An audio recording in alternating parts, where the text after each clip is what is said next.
Magbabalik ang inyong Mami Kalabak. So for today's video guys, andito na naman tayo at ipapakita ko sa inyo ang pangatlong budol-budol. No? So ito po ang ating portable na kalan. So kakaiba din to, hindi to siya yung talagang nabibili natin yung tag 100 something lang. So maganda kasi to kasi malayo yung mismong gas sa kalan. So ito po yung in-order ni Papang Ben para kakaiba. So, ayan po guys, isisit up na po ni Kuya Kyle. Tingnan nyo na lang hanggang matapos.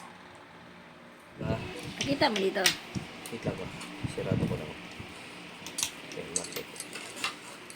So, hindi siya bulky guys. Talagang, nakakatipid sa space and sa ano. At syempre, in-order ko na pala to, 4 to sila. Nauna na to, hindi ko nakuna ng video. So, konti lang ata talaga ang maluluto niyan. So, meron ako niyan dito. Siya, ganyan siya. Ipakita mo dito. Yan guys, hindi siya bulky. Yan. Then, ito, kakabit ito dyan. Ito lang. Yan. Yan, subukan daw ni Kuya. Kung talagang aandar ba. Kuya, ingat ha. Na-testing nyo na ba? So, oy! Hinaan mo lang. Pati may electric pan hinahangin eh. Ayan, gumana na nga siya, guys. Ayan, patayin mo na kaya baka nandito kasi kami sa kwarto. So, ayan po guys siya, guys. So, ibaklasin mo uli. Kakaiba din to. Kaysa doon sa tag 100 plus. Ang bili na ipapang binito ay 280 ata, something. So, ayan. Hindi siya delikado kasi malayo yung gas sa kalan. Tag doon, ang tight seal siya. Oo.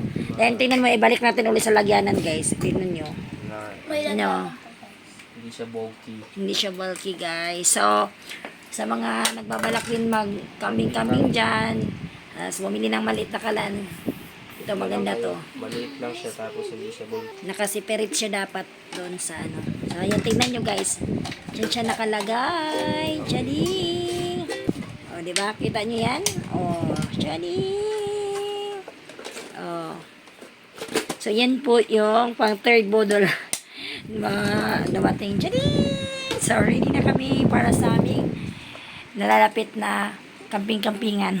Char lang. Bye guys. Thank you for watching guys.